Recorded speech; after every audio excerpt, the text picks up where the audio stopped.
nós estudarmos um pouquinho sobre os governantes do sistema, e que é o soberano do sistema e o príncipe planetário. Vocês já devem ter visto, né, que existem vários níveis de governo no universo. O universo é o universo dos universos, desde o paraíso. Ele tem uma administração de muitos mesmo seres, evoluem de vários modos, e alguns descem do paraíso para nos ajudar, né? Eles descem das esferas maiores e vêm nos ajudar aqui. Então, eles são seres descendentes, e nós somos os seres ascendentes. Hoje, então, nós vamos ver, o título dessa nossa apresentação é O Soberano do Sistema e o Príncipe Planetário. Então, aqui nós vamos ver, só recordando um pouquinho, que o nosso universo, ele tem vários sistemas, né? Então, nós pertencemos ao universo de Nébadon, e nós pertencemos também ao sistema chamado Satânia. E quando você vê esse nome no livro de Urântia, te dá um pouquinho de susto, né? Porque lembra Satã, mas realmente dizem, né, que é uma homenagem, não sei, devido a Satã, que colocaram esse nome Satânia, né? E o nosso sistema de Satânia, ele tem o projeto de ter 1000 mundos habitados. O nosso mundo é o 606, então já há 619 mundos habitados, e mais alguns que parece que 20 estão estão prontos para receber vida. Então, todos esses sistemas têm um soberano, que se chama do soberano do sistema. E todos os mundos, no caso, no nosso 619, tem um príncipe planetário, tá? Caso eu me equivoque em algum número aí, alguém me ajuda, porque são muitos números, né? Vamos pedir aqui ao nosso soberano também, né? Micael de Nébadon, que o Espírito da Verdade esteja aqui presente, para que aquilo que nós tenhamos que aprender, que seja, né? Que nós consigamos aprender aquilo que para a nossa vida vai servir para que nossas almas evoluam, porque nossas almas estão evoluindo desde aqui. Nós estamos também vivendo uma realidade noroncial, né? E nesse momento, eu acho que nesse momento em que nós estudamos e que nós nos voltamos para as realidades espirituais, mais do que nunca essa nossa evolução espiritual de nossas almas acontece, tá? Eu acho que o Sabino falou alguma coisa.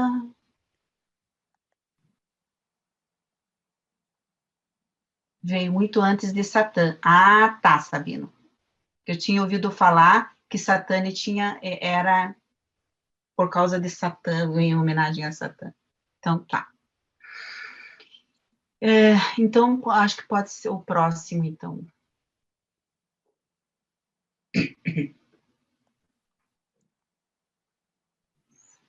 Então, o que nós vamos ver aqui nesta apresentação? Nós vamos ver os governantes lá no Nandex, porque esses governantes lá no Nandex, eles governam os sistemas e os planetas. Depois, o soberano do sistema, Lúcifer, o primeiro soberano do nosso sistema, lá na Forge, o soberano atual, o príncipe planetário, Caligaste, o primeiro príncipe planetário, e, finalmente, quem é o nosso príncipe planetário atual? Deixei aí sem colocar.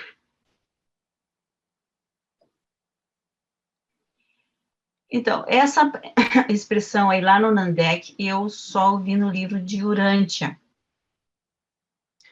E comecei, essa palavra nova, né, acho que para muitos de nós, alguns já ouviram falar através de outras pessoas, tem alguns que já falam lá no Nandex, né, mas eles são governantes. Eles foram criados para ser governantes. E auxiliares de governantes também, né. Então, ali, os lá no Nandex são filhos do Filho Criador e da Ministra Divina.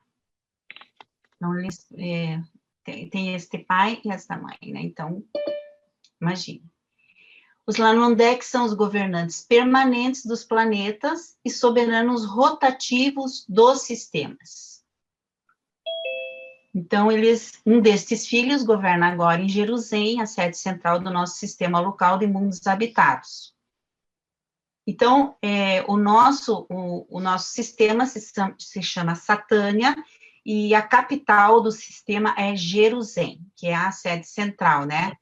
Onde ficam lá, no caso, o Lanandek, que nos governa. São a última e mais baixa ordem de filiação na criação, o que conserva o seu nível divino. Então, eles são os que mais perto chegam dos homens ali, né? Eles que têm as questões humanas ali estão muito ligados e têm uma grande responsabilidade com cada planeta. Próximo.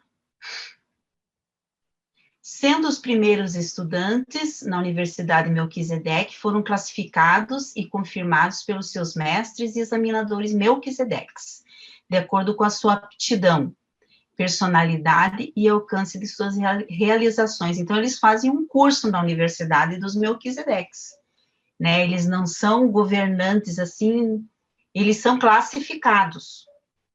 O universo de Nébadon começou a sua existência exatamente com 12 milhões de Lanonandex, e quando eles passaram pela esfera Melquisedeque, foram divididos após os testes finais em 3 classes.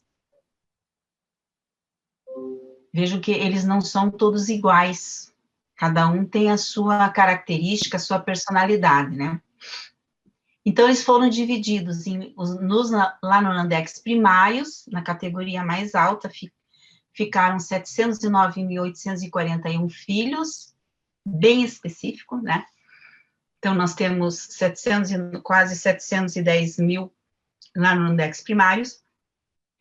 Estes são os filhos designados como soberanos dos sistemas e assistentes dos conselhos supremos das constelações, ou como conselheiros no trabalho administrativo mais elevado do universo. Então, eles têm também outras funções, né, nesses conselhos, mas o trabalho deles mais importante é no sistema e no planeta. E os Lanonandex secundários, que são 10.234.601 da Escola Melquisedeque, saíram dessa ordem. Foram designados como príncipes planetários e como reservas dessa ordem. Então, vocês vejam, se nós temos no nosso sistema, bom, no nosso planeta, vão ser 10 milhões de planetas habitados no nosso universo. Então, vão sobrar aí 234.601 de reserva, né? Mas isso, nós ainda estamos em 3.800.000 e pouquinho planetas habitados, então ainda tem, esses outros aí estão esperando a sua vez, que tem 10 milhões já, né?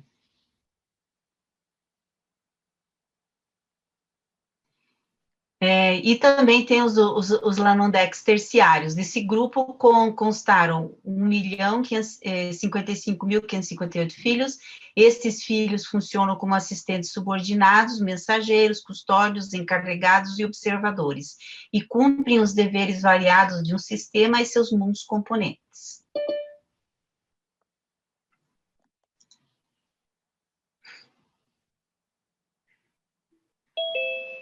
Não é possível a esses filhos, como é para os seres evolucionários, progredir de um grupo para outro, após haverem sido submetidos aos aperfeiçoamentos dos Melquisedeques, e depois de testados e classificados, os Lanonondeck servem continuamente na categoria designada. E esses filhos também não podem reproduzir-se. O seu número no universo é estacionário. Então, ali, né, eles são classificados e cada um tem que se conformar com a sua classificação.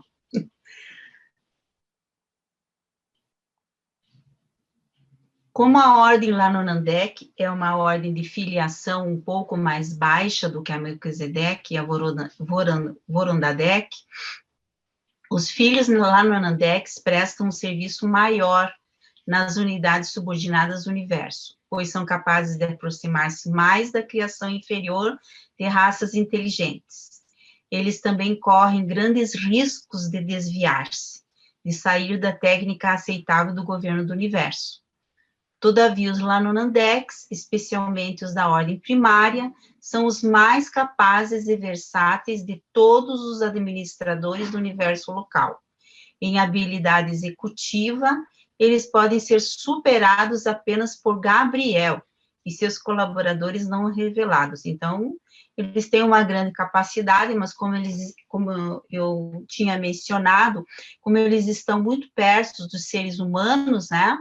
Então, eles têm esse período de se desviar, porque começa a viver a vida humana e muitas vezes, como aconteceu, vocês vão ver aqui, né, que essa ordem de Lanonandex influenciou muito o nosso mundo, a nossa vida, tudo que nós vivemos hoje foi influenciada por eles. Então, agora nós vamos ver o soberano do sistema. Então, o dirigente executivo de um sistema local de mundos habitados é um filho Lanonandeck primário, o soberano do sistema. Em Nébado, nosso universo local, a esses soberanos são confiadas as grandes responsabilidades executivas. A sua organização permite que exerçam poderes decisórios inusitadamente amplos de arbítrio pessoal, ao dirigirem os assuntos do sistema. Então, eles têm um grande arbítrio, e isso vai influenciar muito no que aconteceu na nossa história, né? O livre-arbítrio deles é amplo. Em toda a história de Nébado, apenas por 3 vezes esses executivos sem limitações demonstraram deslealdade. A rebelião de Lúcifer no sistema de Satânia foi a mais recente e de âmbito mais amplo. Então, ela foi a maior, né, essa rebelião de Lúcifer, e além do nosso sistema, mais 2 sistemas se rebelaram. Todas essas rebeliões já estão resolvidas, né?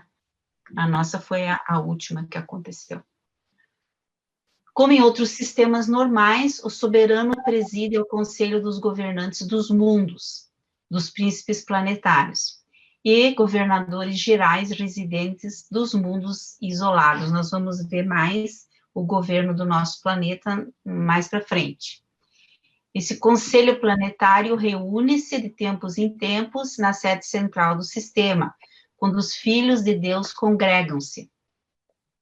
Imagine, tem os conselhos, porque tem várias coisas para resolver nos mundos, né? Questões e problemas, agora com a rebelião, então, tem um conselho só para planetas rebelados. Então, vamos ver agora aqui Lúcifer, né? O primeiro soberano do sistema de Satânia.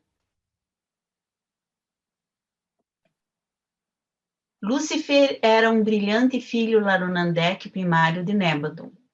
Possuía experiência de serviço em muitos sistemas. Então, ele já era experiente, ele não era, né, não estava iniciando a carreira aqui. Havia sido um alto conselheiro do seu grupo e distinguira-se pela sabedoria, sagacidade e eficiência. Era o número 37 da sua ordem, e quando indicado pelos Melquisedeques, fora distinguido como uma das 100 personalidades mais capazes e brilhantes entre mais de 700 mil de sua espécie. Então, vejam, ele era um dos 100, 700 mil, né? Mais capazes e brilhantes. Então, ele era um super lá no Nandek. Vindo de um começo tão magnífico, por meio do mal e do erro, abraçou o pecado e agora está numerado como um dos 3 soberanos de sistemas em Nébadon, que sucumbiram ao impulso do ego e renderam-se aos sofismas de uma liberdade pessoal espúria.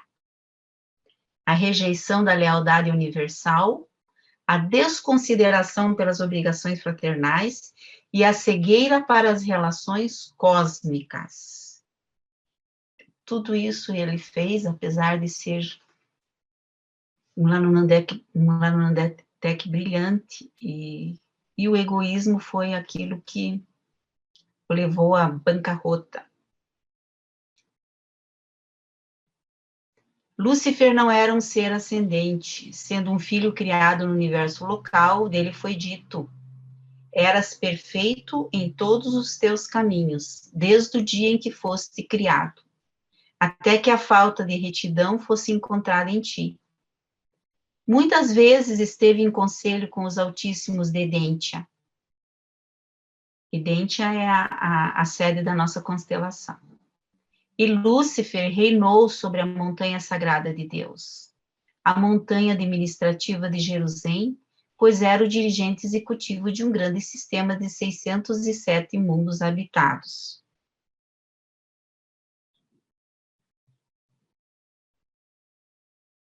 Havendo sido um ser magnífico, uma personalidade brilhante, Lúcifer estava ao lado dos pais altíssimos das constelações, na linha direta da autoridade do universo.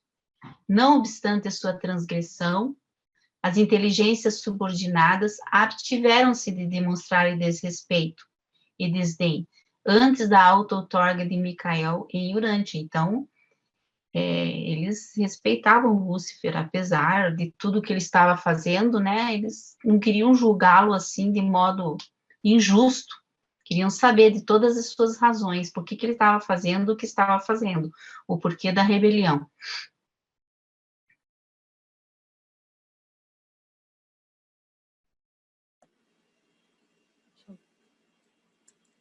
Trancou, Lilian, não sei por quê. Deu um clique em cima? Dei. Espera aí, agora. Era aqui. Aqui, né? Isso. Lúcifer atualmente é um soberano caído e deposto de Satânia. Então, né, ele desrespeitou as leis e foi deposto. A autoadmiração é sumamente desastrosa, até mesmo para as elevadas personalidades do mundo celeste. Quase nada foi ouvido sobre Lúcifer em Urantia, devido ao fato de haver designado seu primeiro assistente, Satã, para advogar a sua causa em Urantia. Então, Lúcifer quase não vinha aqui, quem vinha mais era Satã. Mas falava com autoridade, né, por Lúcifer. Então, agora vamos ver como Lúcifer foi deposto por causa do pecado, e vocês vão ver com mais detalhes na sequência, em outras apresentações. Então, nós vimos rapidamente sobre ele, né, sobre Lúcifer, que foi o primeiro soberano, e agora quem é o soberano? O nome dele é Lana Forge, e ele é o soberano atual do nosso sistema, substituiu Lúcifer. Em Satânia, nosso sistema local, o atual soberano é Lana Forge, sucessor de Lúcifer, que foi destituído por ocasião da rebelião sistêmica.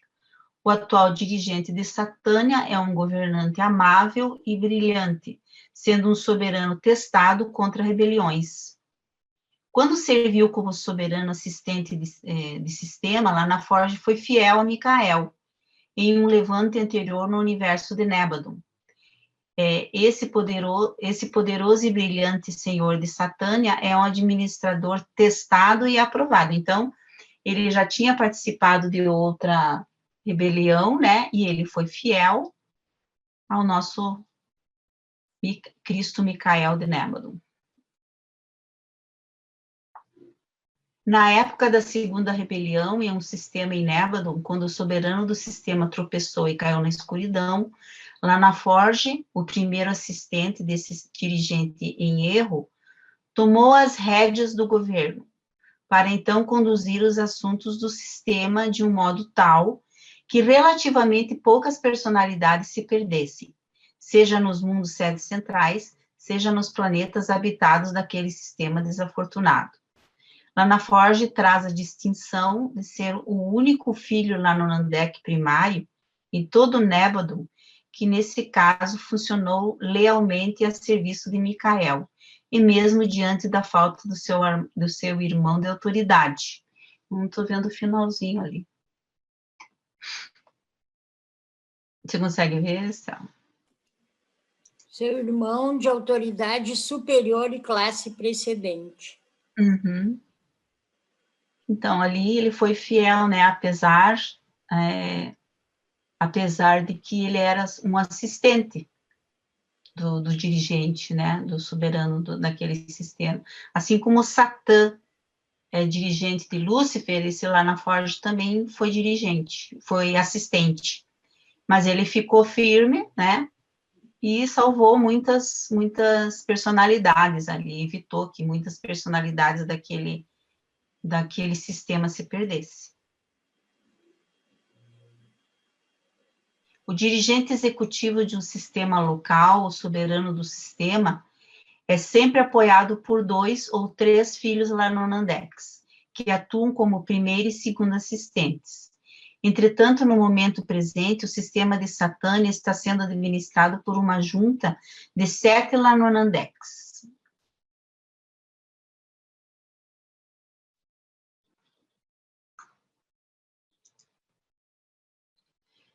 Esse grupo executivo de 7 Lanonandex constitui a administração de emergência, ampliada, tornada necessária por exigência da rebelião de Lúcifer.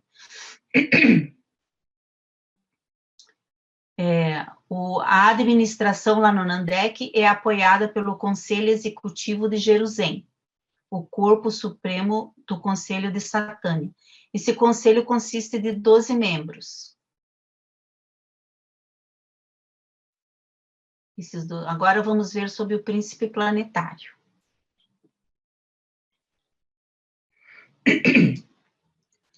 Então, o nosso príncipe planetário. O príncipe planetário, eu já tinha ouvido falar quando, para mim, não me foi estranha essa expressão de príncipe planetário, né? Porque o próprio Jesus diz, né? O príncipe deste mundo está destituído, ou algo parecido, ele fala na Bíblia. Então, nós já sabia de antemão que existia esse príncipe, né? Embora pertençam à ordem dos filhos lá no Nandex, os príncipes planetários prestam um serviço tão especializado que são considerados comumente como um grupo distinto. Depois de haverem sido confirmados pelos Melquisedeques, como lá no Nandex secundários, esses filhos do universo local são designados para as reservas da ordem nas sedes centrais da constelação.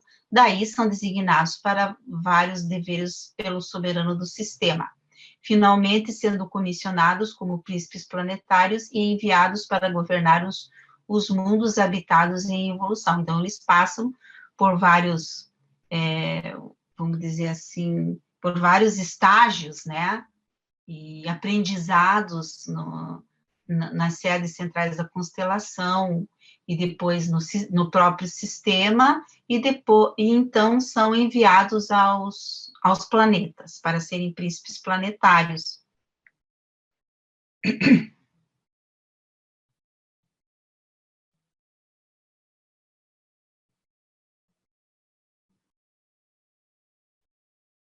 O príncipe planetário e seus irmãos assistentes representam a forma personalizada por meio do qual o Filho Eterno do Paraíso pode aproximar-se o mais perto possível, encarnação à parte, das criaturas inferiores do tempo e do espaço.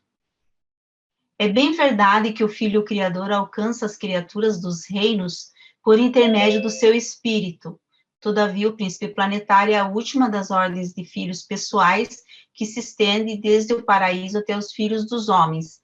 Então, como a gente já afirmou anteriormente, esse filho, esse príncipe planetário, é a ordem dos seres divinos que mais se aproxima do ser humano, né?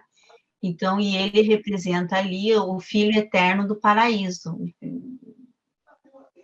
como pode ali, né?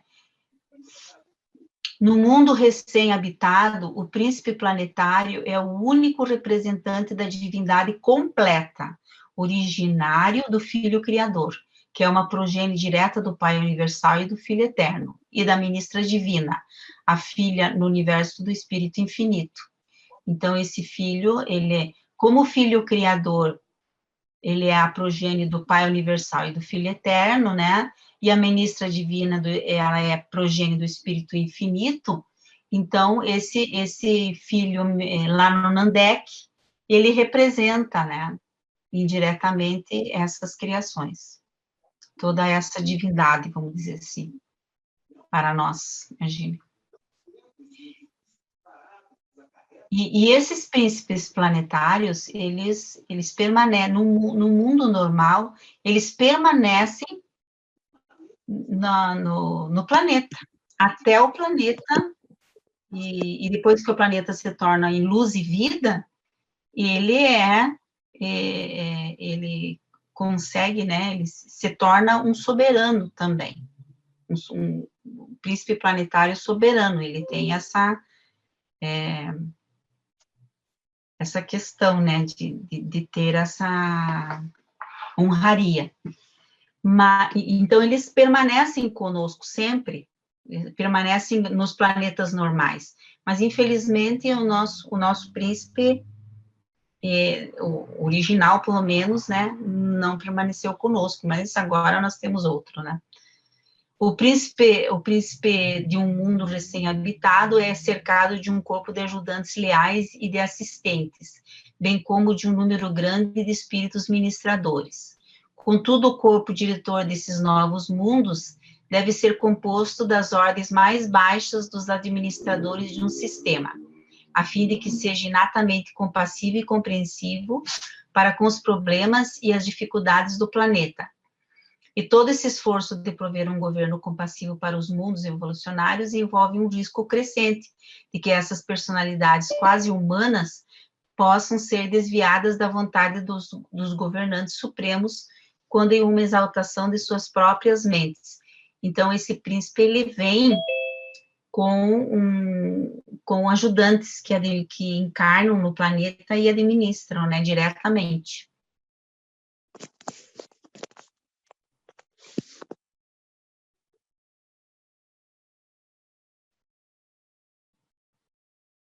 Pelo fato de estarem completamente sós como representantes da divindade nos planetas individuais, esses filhos são severamente testados, mas Nébadon tem sofrido os infortúnios de várias rebeliões.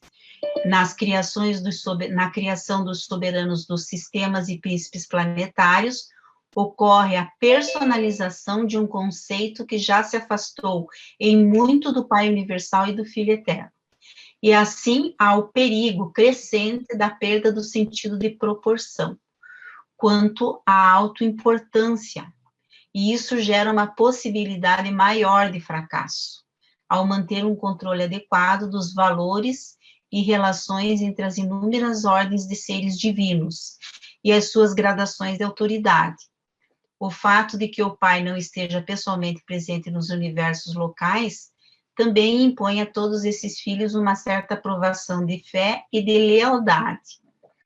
Então, aqui, resumindo, esses príncipes planetários, eles têm o perigo de se dar muita importância pela autoridade que eles têm, né? Então, e como eles não veem o Pai diretamente, porque eles são criados aqui nesse universo, e eles não podem ver o Pai Universal. Então, para eles também é uma questão de fé, a existência de Deus, do Pai Universal.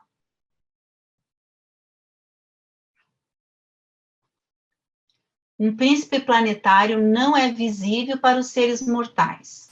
É um teste de fé acreditar que ele possa estar representado pelos seres semimateriais do corpo de assessores. Depois de servirem as suas esferas nas sucessivas dispensações da história do mundo e das épocas progressivas de avanço planetário, os príncipes planetários são elevados à posição de soberanos planetários, quando da inauguração da Era de Luz e Vida, que eu já mencionei anteriormente. Então, eles têm vamos dizer assim, essa honraria.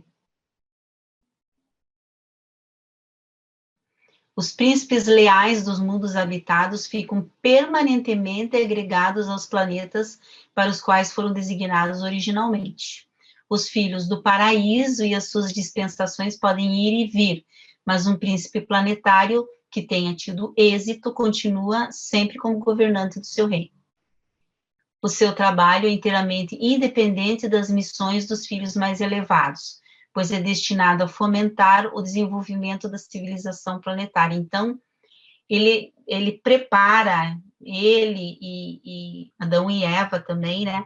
Eles preparam os mortais, os seres humanos, para a vinda dessas revelações através dos filhos divinos, né? Através dos Dainais, dos Avonais, através dos filhos auto-outorgados, então, de todos aqueles que vêm ensinar sobre a divindade em nosso planeta.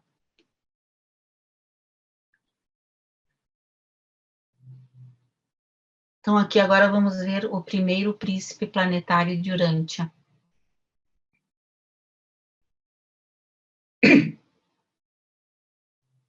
O advento de um filho lá no Nandek, o mundo normal, significa que a vontade, a capacidade de escolher o caminho da sobrevivência eterna já se desenvolveram na mente do homem primitivo.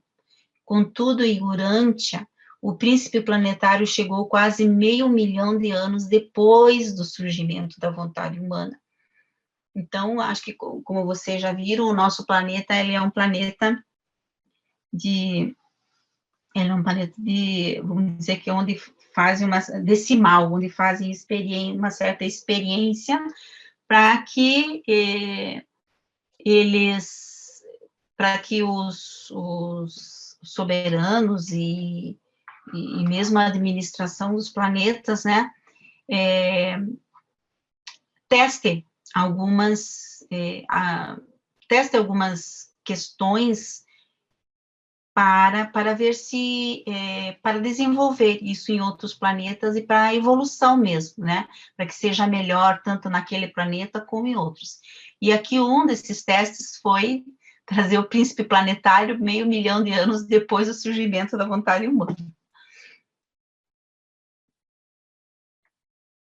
Então, há cerca de 500 mil anos atrás, concomitantemente com o aparecimento das 6 raças coloridas, ou Sanjiks, Caligácea, o príncipe planetário, chegou a Urântia. Havia quase 500 milhões de seres humanos primitivos na Terra, na época em que o príncipe chegou, e eles estavam bem distribuídos pela Europa, Ásia e África. A sede central do príncipe, estabelecida na Mesopotâmia, localizava-se mais ou menos no centro da população do universo. Então, aqui outra questão foi que essas 6 raças coloridas, geralmente também é uma experiência, né, elas terem aparecido só depois de 500 mil anos do aparecimento do homem com vontade, do ser humano, e elas apareceram junto com a vinda do príncipe. Então, também é um outro tipo de experiência que fizeram aqui. E nessa época, né, interessante que já havia 500 bilhão de seres e eles estavam ali distribuídos na Europa, na Ásia, na África e na Mesopotâmia, onde tudo aconteceu. As revelações praticamente vieram todas pela Mesopotâmia. Somente o livro de Urântia que agora veio na América. Que é a 5ª revelação, no caso, né? Então, aqui mais ou menos como era o mundo, como eram distribuídos aí o mundo habitado na época.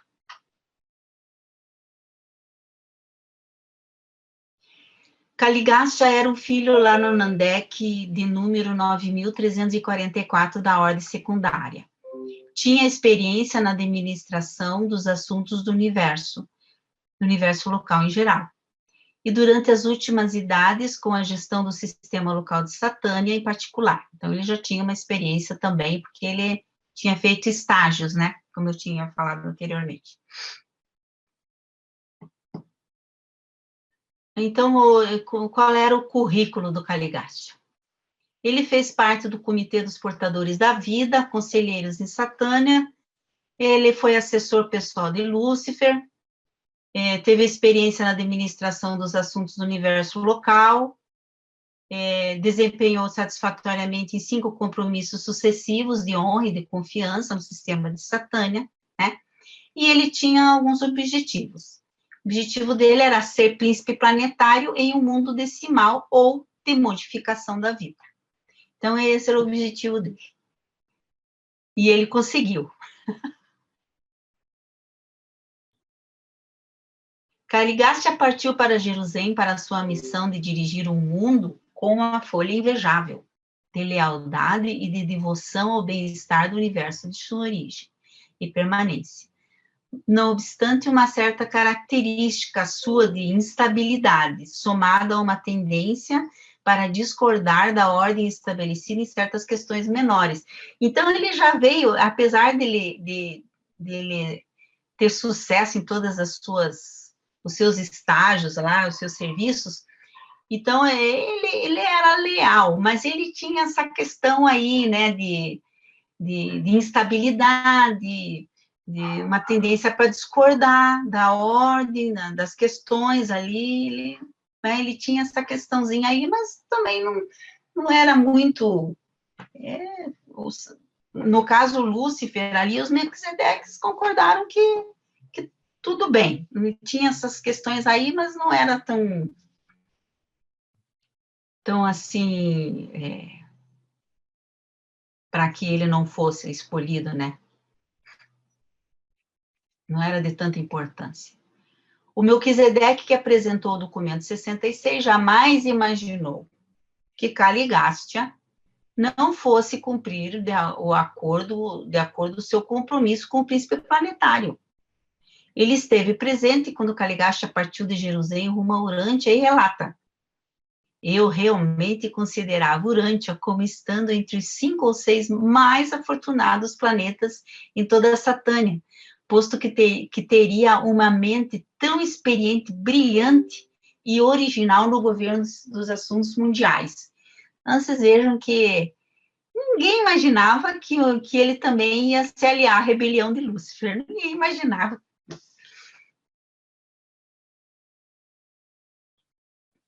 Então, o príncipe planetário, ele vem com um corpo de assessores que encarnam no planeta, né? Então, vamos ver um pouquinho sobre esses assessores do príncipe. Como auxiliares do governo do planeta, vieram a Urântia com Caligasta, um assistente adjunto, que o nome era Caligasta, né, ainda, e assessores administrativos. O corpo de assessores planetários incluía um grande número de cooperadores angélicos, então, anjos, uma hóstia de outros seres celestes, designados para fazer progredir os interesses e promover o bem-estar das raças humanas. Então, eles vêm sozinhos, mas eles vêm com muitos assistentes. O grupo mais interessante de todos era dos membros corpóreos do corpo de assessores do príncipe, chamado algumas vezes de os 100 de Caligasta. Então, isso aí é bastante... a gente sempre fala, os 100 de Caligasta são aqueles que encarnaram no planeta. Esses 100 membros rematerializados do corpo de assessores do príncipe foram escolhidos por Caligasta, entre mais de 785 mil cidadãos ascendentes de Jerusalém, os quais se fizeram voluntários para embarcar na aventura de Urântia. Cada um dos 100 escolhidos vinha de um planeta diferente e nenhum deles era proveniente de Urântia. Então, esses seres, eles estão lá em Jerusalém, eles ainda não fizeram a fusão, não fusionaram, né? E eles querem fazer esse serviço nos planetas, né? Imagine quanto tempo que eles não ficam, eu fico imaginando, porque eles vêm para ser esses assessores do príncipe, então essa é uma experiência muito significativa, porque imagine quantos ali, né, só para ser escolhidos 100, quantos se voluntariaram para ser esses ascendentes de Jerusalém, e que aventura que é você ir ao mundo para ajudar a humanidade, uma humanidade a evoluir. E interessante que nenhum deles era proveniente de Urântia, eram todos de planetas diferentes. Então, todos esses 100 que vieram para cá, eles não eram de outros planetas que estavam em Jerusalém, fazendo lá a sua escola para ascender, né, e para fusionar. A sede central do príncipe planetário situava-se na região do Golfo Pérsico, naqueles dias, no distrito correspondente à futura Mesopotâmia. O núcleo do estabelecimento do príncipe era uma cidade bastante simples, mas bela, envolvida por uma muralha de 12 metros de altura. Esse centro de cultura do mundo era chamado de Dalmatia, em honra a Daligast, que era o assessor do príncipe Caligast. Então, é mais ou menos aí que fica, né? Aí entre o Golfo Pérsico, Mesopotâmia ali, Eufrates, entre Eufrates e o Tigre, onde eu digo que tudo aconteceu nesse, né? Parece um local do planeta com uma energia muito propícia para essas revelações.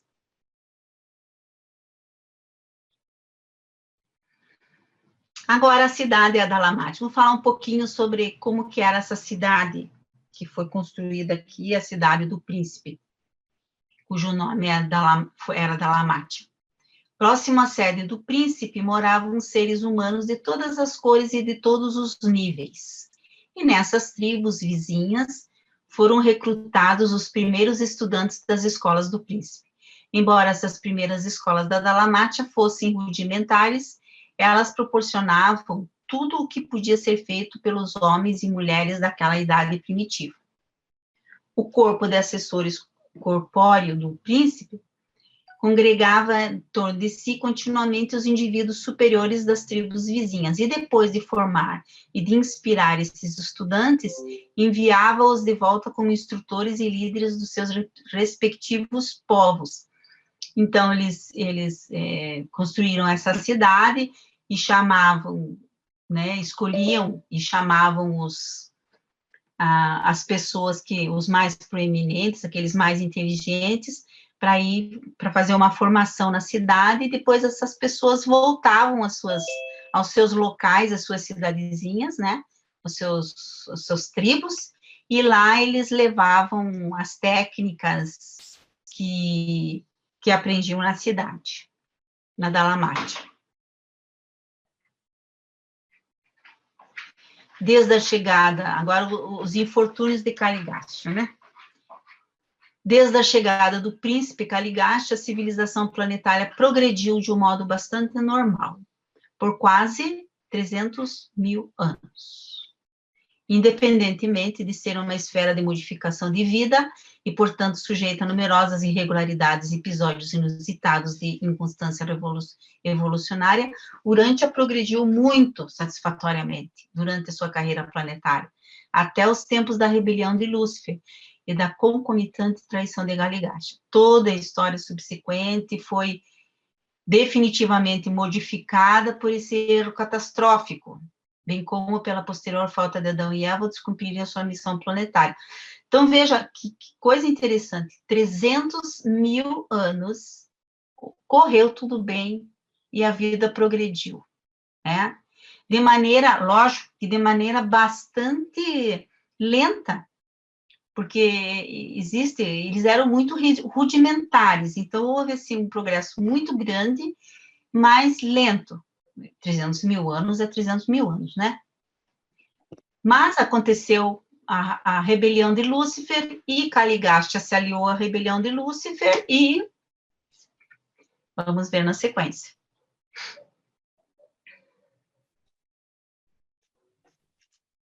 O príncipe de Urântia ingressou nas trevas, na época da rebelião de Lúcifer, precipitando, assim, uma longa confusão no planeta, e ficou subsequentemente privado da autoridade de soberano pela ação coordenada dos governantes da constelação e de outras autoridades do universo. Ele participou das vicissitudes inevitáveis da isolada Urântia até o tempo da permanência de Adão no planeta, e contribuiu, em parte, para o fracasso do plano de levar as raças mortais por meio da infusão do sangue vital da nova raça, a violeta, composta de descendentes diretos de Adão e Eva. Então, além dele, depois que ele se aliou a Lúcifer e começou a rebelião, porque a rebelião, muitos dizem assim, não, mas ele queria, Lúcifer, o que Lúcifer queria mesmo?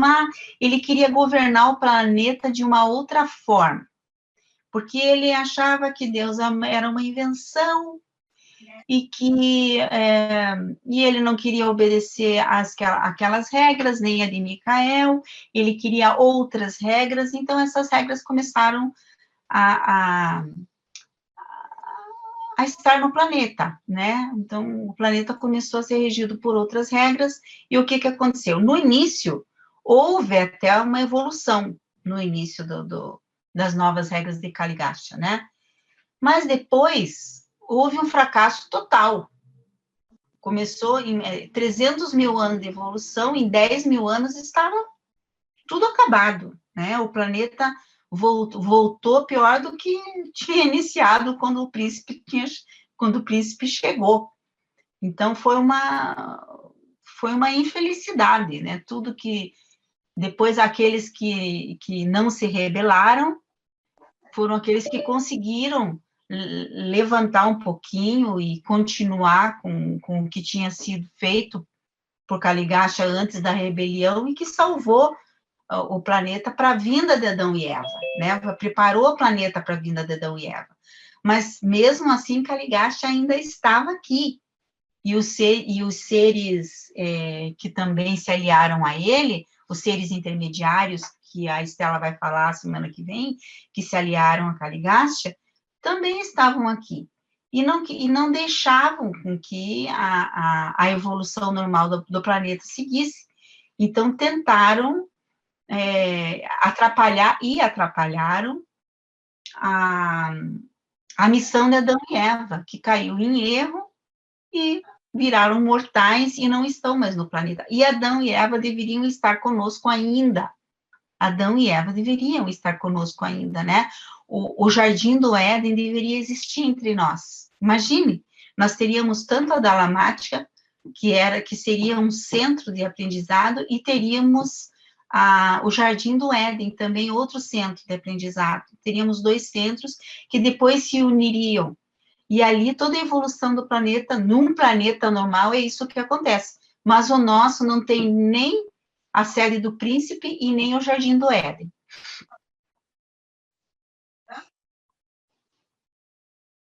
Continuando com os infortúnios, então. O poder que o príncipe caído tinha de perturbar os assuntos humanos foi enormemente restringido pela encarnação mortal de Maquiventa Melquisedeque, nos dias de Abraão. E, subsequentemente, durante a vida de Micael na carne, esse príncipe traidor foi finalmente despojado de toda a sua autoridade em Urântia.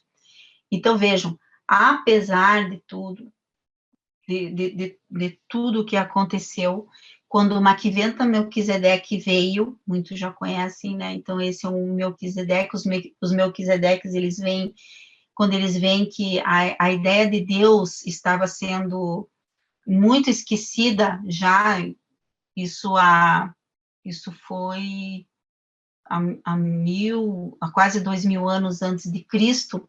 Então veio Maquiventa Melquisedeque para preparar a vinda daí de Jesus, né, de Cristo, Micael, em Urântia.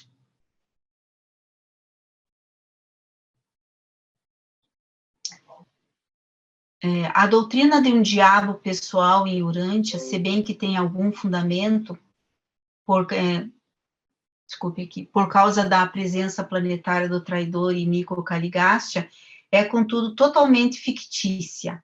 Quando se apregou que um tal diabo poderia influenciar a mente mortal humana contra sua escolha livre e natural. Mesmo antes da auto-outorga de Micael em Urântia, nem Caligástia, nem Daligástia jamais foram capazes de oprimir os mortais, nem de coagir nenhum indivíduo normal a fazer qualquer coisa contra sua vontade humana. O livre-arbítrio do homem é supremo nos assuntos morais. Até mesmo o ajustador do pensamento residente recusa-se a compelir o homem a adotar sequer um único pensamento ou cometer um único ato contra a própria escolha da vontade do ser humano. Então, aqui é interessante porque, no final das contas, quem escolhe é o ser humano. O ser humano é ele que faz a escolha, apesar de que muitas vezes ele seja influenciado por atitude, ou então sofra influência, né, de alguma atitude de outro ser humano, na verdade, ele que escolhe em última instância. E esse rebelde do reino, agora despojado de todo o poder de ser nocivo aos seus anteriores súditos, aguarda o julgamento final, a ser feito pelos anciãos dos dias de Uversa. Julgamento de todos aqueles que participaram da rebelião de Lúcifer. Então, ainda vai ter o julgamento dos rebeldes.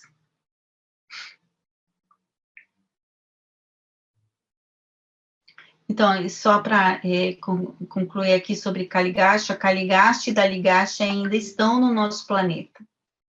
Tá? Então, só quem está nos planetas de prisão, que são os planetas do Pai, né? O moruncial do Pai. Então, os planetas satélites, né? Não o principal. O Lúcifer está lá, assim como todos os rebeldes estão esperando o julgamento final. Então, agora aqui, quem é o príncipe planetário atual de Urântia?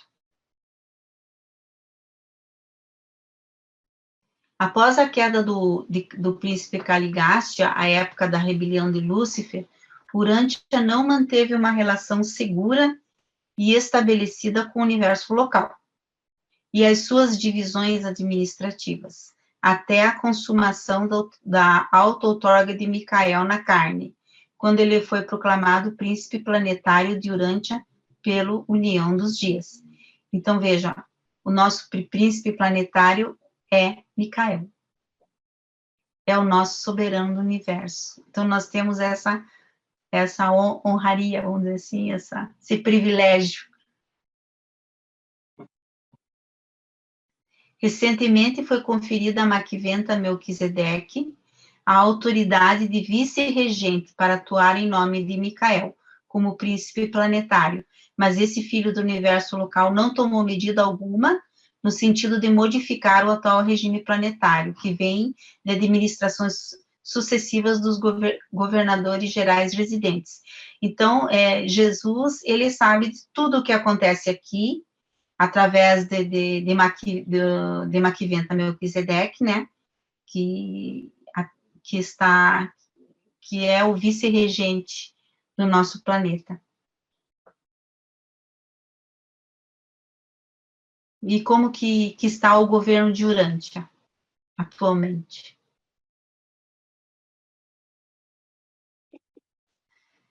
Desde os tempos da auto-outorga de Micael, no vosso mundo, a administração geral de Urântia tem sido confiada a um grupo especial de Jerusalém, de 24 ex-habitantes de Urântia. Essa junta de diretores planetários ocupa-se especialmente da supervisão daquelas atividades que neste mundo resultam do fato de que aqui Micael experienciou a sua auto-outorga final. Eles mantêm-se em contato estreito e imediato com Micael por meio das atividades de ligação de um certo brilhante estrela vespertino, idêntico ao mesmo ser que acompanhou Jesus na sua auto-outorga normal. Então, o nosso governo, ele tem 24 conselheiros, né? Nos tempos presentes, um certo João, conhecido de vós como Batista, preside esse conselho quando se reúne em Jerusalém. Esses 24 conselheiros fazem frequentes viagens individuais a cada um dos planetas em quarentena, especialmente a Urântia.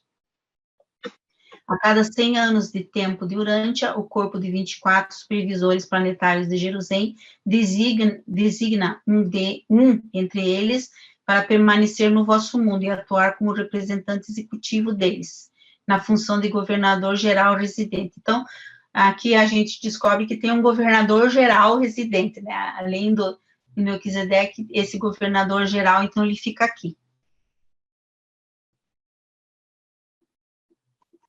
O nome do supervisor planetário atual é ocultado de vós, apenas porque o homem mortal tende a venerar e até mesmo a deificar os seus compatriotas extraordinários e superiores supra-humanos.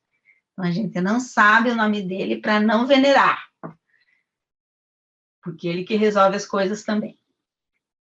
Embora o governador-geral não possua autoridade pessoal de fato no planeta, ele emite todo dia dezenas de regulamentações e decisões aceitas como finais pelas personalidades envolvidas. Ele é muito mais como um pai que aconselha do que tecnicamente um mandatário formal. De certo modo, ele funciona como um príncipe planetário, mas a sua administração assemelha-se muito àquela dos filhos materiais.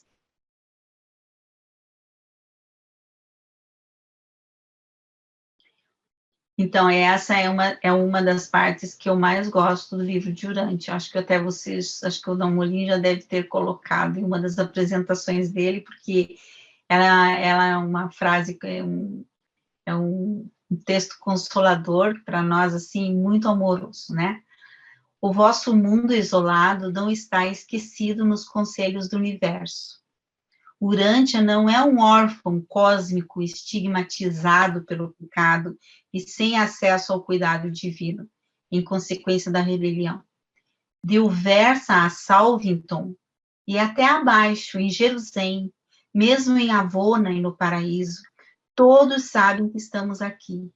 E vós, mortais, ora residindo em Urântia, estáis sendo tão eternamente amados e tão fielmente cuidados, que é como se a esfera nunca houvesse sido traída por um príncipe planetário, e mesmo até mais.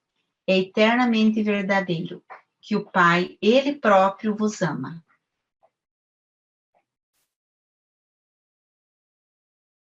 Gratidão, gente. Muito obrigada.